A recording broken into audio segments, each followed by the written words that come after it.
আমি যেহেতু চাচার মৃত্যু নিয়ে কোনো প্রতিবাদ কখনো করে না, এখন পর্যন্ত ওনার কোনো কথা বলে না।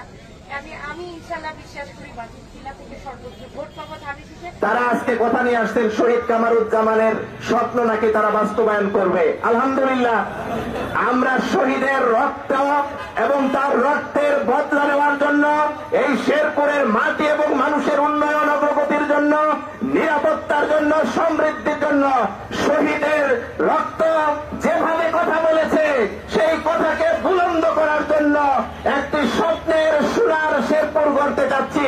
যেই স্বপ্ন দেখেছিলেন শহীদ কামারুজ্জামান, সেই স্বপ্ন বাস্তবায়নের জন্য আমাদের সকল নেতা কর্মীকে নিয়ে একযোগে আমরা দীর্ঘ 10 বছর যাবৎ কাজ করছি।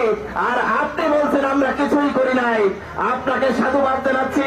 আপনার যেহেতু দলীয় কোনো এজেন্ডা নাই, তাহলে আমাদের এজেন্ডা বাস্তবায়নের জন্য আপনার নেতা কর্মীরা যেভাবে আমাদের সংগঠন